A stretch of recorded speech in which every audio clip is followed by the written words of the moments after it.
Yo, what's going on, guys? Winner Kills here, and welcome back to a brand new Locals feature match. Here we are in the fourth and final round of the week. We've got Kevin on the left playing Adventurer Dragons, and my good friend Alex on the right playing ABC Punk Therion.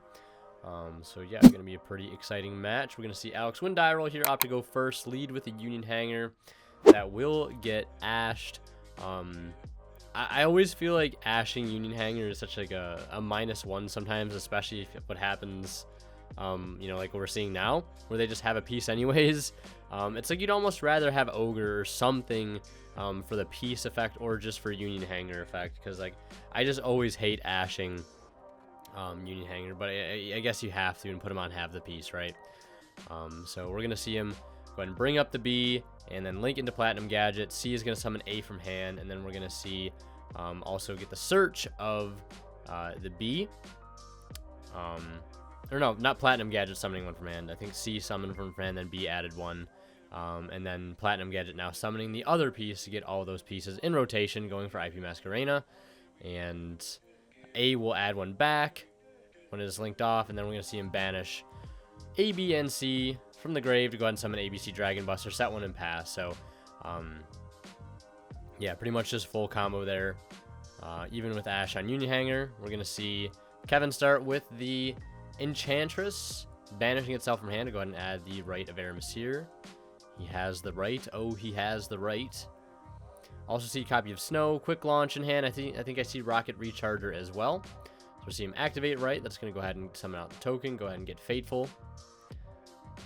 And yeah, this Adventurer Dragon deck is absolutely insane. I've been seeing a lot of this deck like online and just in person. This deck is like, it just seems like sometimes it like with the, even as like its worst hands, like its worst end board it can make is like Seal's Pass, which is still like not even bad if you're considering the deck opening its like worst possible hand, right? Like it's kind of insane. Deck is very, very good, and when it opens well, it's just like I've seen the deck get hand trapped twice, like in the correct spots, and still end on multiple interruptions as well. Very, very insane deck. So it looks like we're gonna see the Buster Dragon banish the Fateful, and then we're gonna see it looks like the Buster Dragon tag out on Resolution here to go ahead and summon back the pieces, and that will trigger Union Hanger to equip from deck. Yeah, I just want to also double check to make sure Buster Dragon can banish any card on the field. It does target, but I know Mirror Jade only banishes monsters, but it doesn't target. But Dragon Buster can banish any card, but it targets. So he does have the IP in play, and especially when you have all of the pieces available like that, it allows you to have a lot of options for things to be able to link summon for, things like Appaloosa with 4 materials, which is just a hell of a card to be able to deal with sometimes. You also have Underworld Goddess of the Closed World. It's a thing that can basically just act as like a super poly, if you will, during the opponent's turn, and then also triggering the effects of all your pieces in the grave as well. So it looks like he is going to go for the 4 material Appaloosa at this point, and we'll see if it's enough for to stop the dragon deck. We're going to see A activate, it looks like, to go ahead and add back a copy of B. And again, I think I still see Quick Launch. I think it's double Quick Launch, actually. Snow and Recharger. So let's see how far this will get him. One is going to go ahead and summon out the Rocket Tracer. How will you be able to deal with a 3200 Appaloosa? Normal summoning the Rocket Recharger, going for Striker Dragon. I mean, I feel like that warrants an Appaloosa negate in of itself right there. Then it's dropping it down to 24. Getting very close to just outing it in the battle phase with that adventure token being at 2k. We're going to see another Quick Launch, which is just feels bad at this point. Assuming that Rocket Recharger is a 1-of in the deck, he will probably have to summon something like Rocket Synchron. Might also be a potential response here from our ABC player. So it looks like he went Quick Launch Chain Tracer, if I'm seeing that correctly. Hence why the Appaloosa negate was burned. So Tracer attempted to destroy the Quick Launch to summon another body. So it looks like he'll only be able to summon just the 1 Synchron here, but now this Appaloosa is at 1600, which means that the Adventurer token can beat over it. But he's just going to go ahead and link 2 with the token. And the Tracer, well, Synchro 8 actually, for Chaos Ruler. That's got to force an interruption, right? You can't let him mill 5 right there. Then going for the Hot Red Dragon Archfiend Abyss. And Striker Dragon running over the Appaloosa for 100. Or 200, I believe. And then Hot Red Dragon attacking into the Sea Crush Wyvern. And I know that Hot Red can summon a Tuner from the grave, but I think it has to deal battle damage. Unless he attacked over the Appaloosa with the Hot Red. Yeah, so I'm going to go ahead and assume... Okay, so he didn't attack over the Appaloosa with the Hot Red, which is interesting. I don't know why you wouldn't do that, especially if you wanted a free body. But it looks like... Yep, he's going to use Striker Dragon effect main phase 2, getting Recharger, reborning the Striker. He'll attempt to call by that target, and or attempt to call by the Recharger. And then we're just going to see the Hot Red negate the called by, and we'll just see him pass turn there. Because I believe the Recharger effect doesn't target, it just summons like another dark dragon monster from the graveyard. It's probably the rocket card that I've read the least, if I'm being totally honest. But I'm just going to go ahead and pull it up here. Send this card from hand to the graveyard, then target one of those destroyed monsters, especially when one dark monster from your graveyard with a different original name. So yeah, call buying the Recharger there is correct, and not trying to, you know, guess what they're going to summon. Because you target one monster, which will throw some people off, but you're targeting that monster because you have to summon something different than what you target. So, Hot Red trading with a call by there. Pretty good one-of card to trade with, and we're going to see him just basically pass turn after that. Successfully breaking the board, too. I want to say the Appaloosa maybe was used a little too early. Or not the Appaloosa, the IP. That's my only thing that I would say that was maybe done incorrectly. Because, you know, once the Appaloosa's on board that early, like you kind of have a lot of free range and a lot of cards left to work with to be able to try to play through it. And then, you know, Dragon Link just being as insane as it is, definitely has the capability of doing so. So we're going to see him summon out an ABC Dragon Buster. And we're going to see him go battle phase to attack over the Tracer. And it looks like he'll just pass turn there. We're going to see E-Telly. That's going to eat an Ash Blossom. And it doesn't look like there's any cards left in hand for Alex here. So the ABC Dragon Buster will be turned off. As far as being like a banish. Because you do need a discard for it. Looks like Kevin still has that Fairy Tale Snow in hand, so we can go ahead and normal summon that. And that will force out the Dragon Buster to tag out into 3 pieces. And then we're just going to see him go battle phase, Hot Red attack over the A, and that'll trigger Hot Red effect to go ahead and summon out the Tracer, which is perfect with Snow being a level 4 and, you know Tracer being level 4 tuner. That's going to allow for a synchro play here in main phase 2. We're just going to see him clear some bodies, add back some cards, resolve some effects. Main phase 2. Synchro into, well, rather going for Halqifibrax here. Going for Gamma out of the deck. And then summoning out Hot Red. Yep, this is going to be for a Baron play. The Chaos Ruler should be banished, if it wasn't already. But I think that is a slight mistake, but the Chaos Ruler should be banished. We're just going to see him activate Baron to go ahead and pop the Union Hanger and pass turn.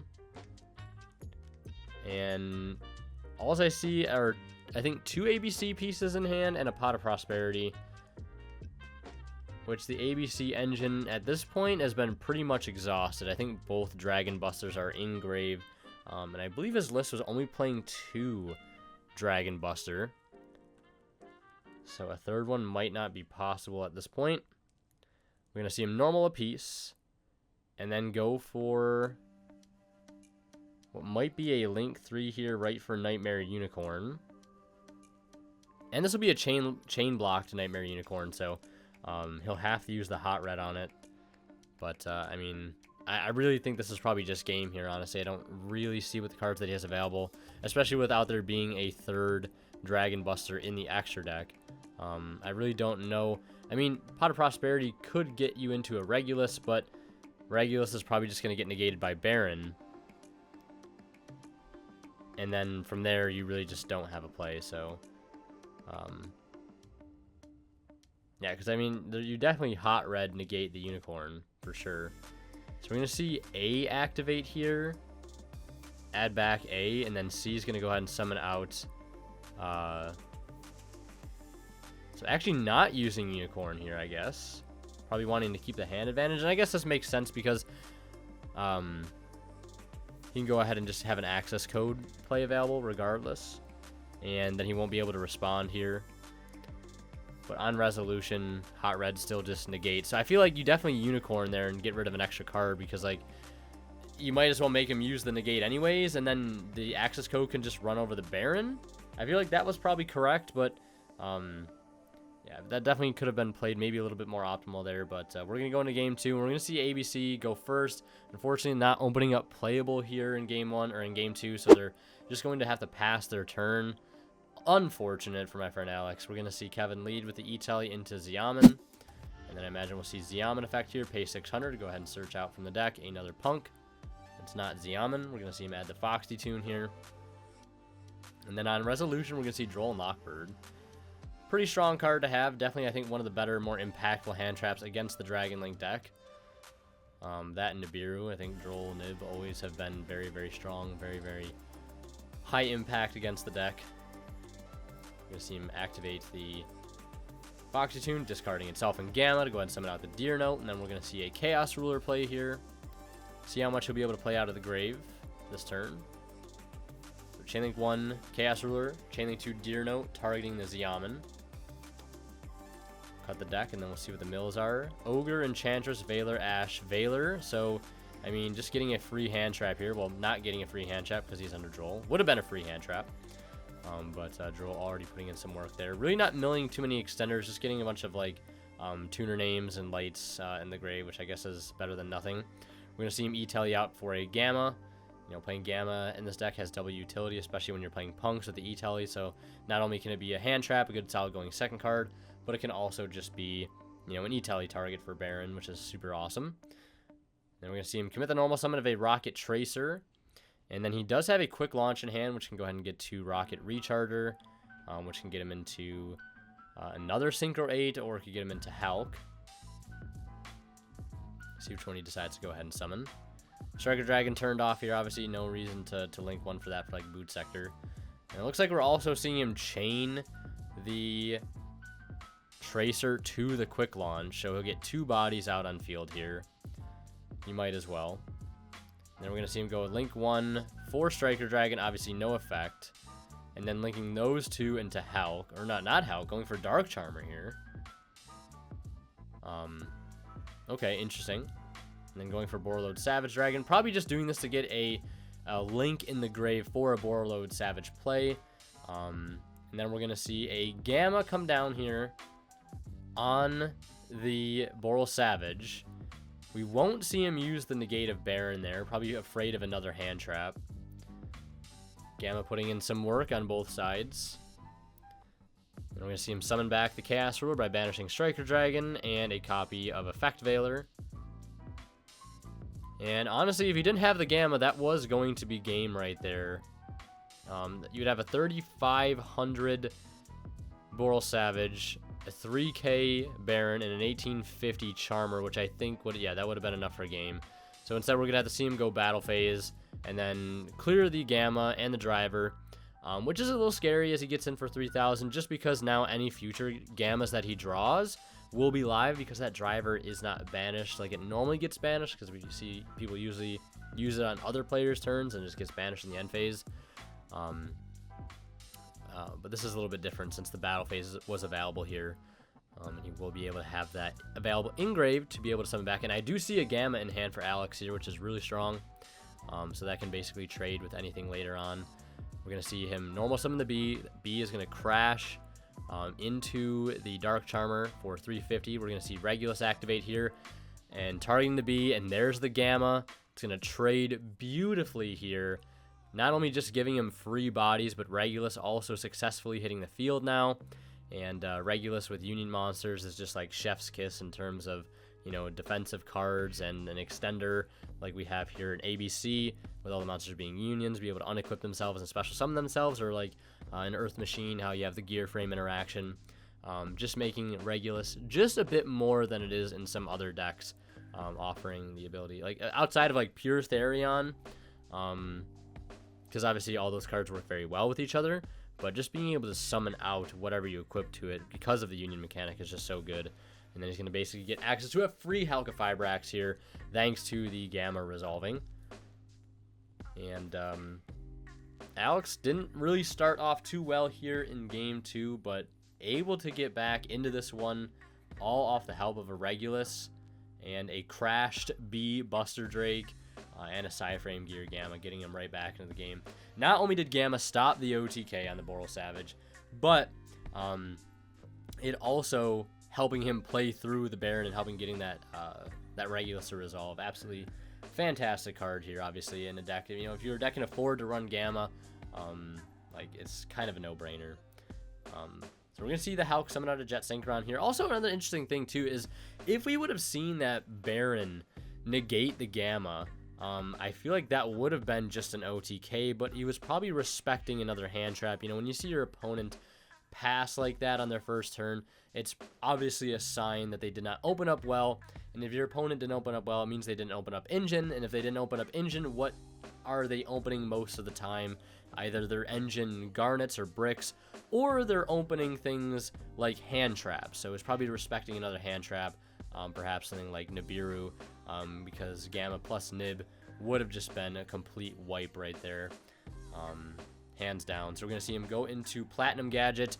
Going to get a free body on the field off of the Platinum Gadget, and then going in for IP Masquerena, and then getting the effect of B again, because they're not once per turn, to go ahead and add C. And then we're going to see him go ahead and pass turn there. Not able to do much else. Of course, the battle phase already being exhausted. And looks like we're going to see him attempt to leave main phase. He's going to activate IP. It's going to get Ghost Ogred. Very good hand trap there. And then we're going to see Dragonlink continue into the battle phase, clear everything. Regulus only being at 28. Kind of hurts there because the Chaos Ruler can just run it right over. And now basically here in main phase 2, you're free to play. Activate Enchantress to go ahead and get right, summon out Token, get Fateful. And then now you have the Adventure Engine rolling, which is really scary here. Just an extra layer of protection. And just one more thing to worry about, especially when you're on one card like Alex is currently. Although I believe every piece is engraved now. Or at least extremely close. Might just be missing the C, but he just needs to normal summon it and then fusion. We're going to see him go ahead into get the Griffin Rider. Discarding looks like another Enchantress on the summon of Griffin Rider. Get the Equip spell here. And if he's lucky he had to use the battle phase when he did, because this would also have just been game here. I still don't believe there are any Dark monsters for Dark to steal at this point from the opponent's graveyard, which is kind of huge. So we're just going to see him pass turn there. One interruption at this point. Dracoback is known in hand. And we'll see if there's anything that our ABC player Alex here can do to get out of the situation yet again. We know Jet Synchron is in grave, and I don't believe its graveyard effect was used, so we're just going to see him go ahead and summon out the ABC Dragon Buster. And then, yeah, this is tough because, I mean, you do have to burn your battle phase here, I think. For all things considered, you do want to clear the token, and we're just going to see him pass there, opting to keep that card in hand. And I think he had to normal summon the C to go ahead and get the fusion play off. Then we're going to see Enchantress activate again. It looks like now we're going to see the Buster Dragon activate here, discarding his Yaman to go ahead and banish the Griffin Rider here before the token gets in play. And now at this point, you're just kind of walling up. Dracoback in hand here. So the Dracoback could force out the ABC, but it's going to tag regardless. So, I mean, you could just, like, I guess it doesn't matter what order you do it. You kind of do have to just go ahead and activate the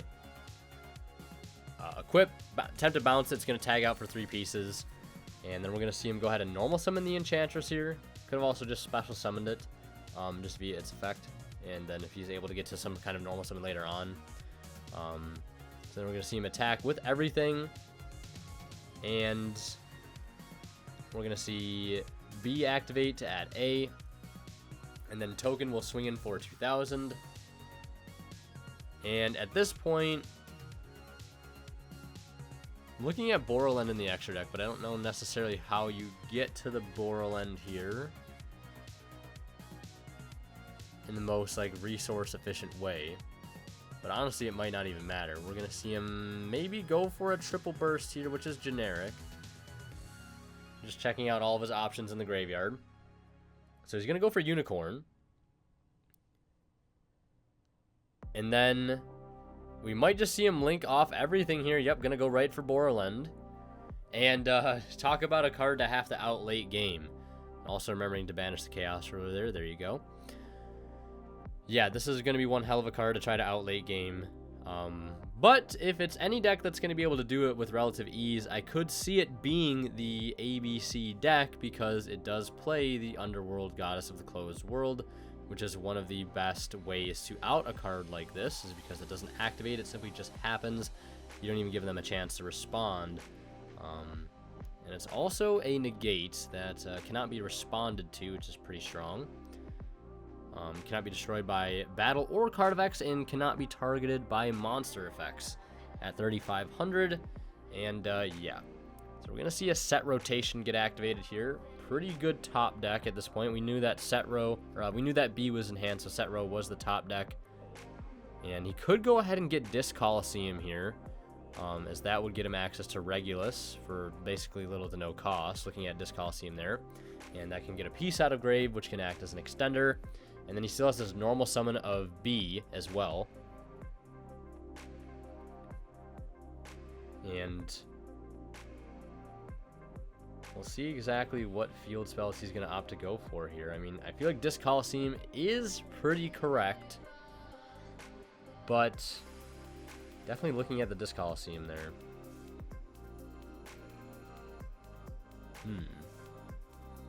Definitely a very tricky situation right now to be in if you're ABC. Because this could be the difference between winning or losing here. Looks like Union Hanger will be one for him. Big think here, big think. I mean, I want to say it's honestly like one of the best cards he could have drawn outside of just drawing the field spell itself or drawing a terraforming. But the set rotation gives you so many options. So he will go for the Union Hanger. He will normal summon B Buster Drake. He does have the Union Driver still in deck, which is insanely clutch here. And we're going to go ahead and see the C get equipped and then summon itself out. And I think there's still a B Buster Dragon in the extra deck right now. We're going to see him go for Lina, which is kind of huge at this point, considering the opponent has a lot of good lights in the graveyard. And I still think that that Jet Synchron hasn't been used yet in the graveyard. Not like it's going to make too big of a difference. We're going to see C activate, summon out A from hand. And then we're going to see Lina summon out the Ogre. And then we're going to see him go right for the Underworld Goddess of the Closed World. And yeah, coming in very, very clutch there. We're just going to see him go battle phase, swing for 3,000. So Borrowland successfully outed. Not entirely sure, though, why the Borrowland didn't negate the Lina. Maybe it was because he wasn't expecting a Underworld Goddess. That's got to be my only reasoning for why he didn't do that, because not stopping the Lina basically just lost in the Borrowland. But Underworld Goddess is a card that a lot of people tend to forget about, even though it's very, very prevalent for outing cards, just like Borrowland. Also, I think our ABC player also had opportunity to summon out Dragon Buster there. And I think remember him saying that he did misplay. He definitely could have summoned out the ABC since all the pieces were in the grave, so that would have been an extra 3k damage. Not that it would have made too big of a difference, since I don't think he would have had any cards in hand to be able to use the Dragon Buster. So now we're going to see our Dragon Link player here just try to recover as much as he possibly can. We're going to see him just go into a Hulk, and I think he's probably going to go for Red Rose or something here. I don't know really else what you'd go for, so he will summon out the Red Rose. And I think he might just actually go ahead and pass turn there, because I don't know what else you're doing at this point. So we're going to see him pass. ABC is going to go ahead and summon out the ABC Dragon Buster. And it looks like he'll attempt to go battle phase before he leave main. Activate Hulk effect, banish himself to summon out the Shooting Riser Dragon. Shooting Riser Dragon effect, go ahead and send. And I think he just ends up sending the Rocks Rose Dragon here. Really just not doing anything with the cards that are available. So he's just going to go ahead, try to save a little time since time is about to be called. And it is unfortunately going to be a draw there. And since Alex is up in life points here at the end of game 2, he will win, resulting in a draw. So I know, kind of anticlimactic, but it is what it is. Last but not least, a huge shout out goes to our Divine level channel members who are Tweeter0226, Pony Start, Cadillacs84, Justin Lamb, and HCH Cyber. Thank you guys so much, like always, for extremely kind and generous support of the channel.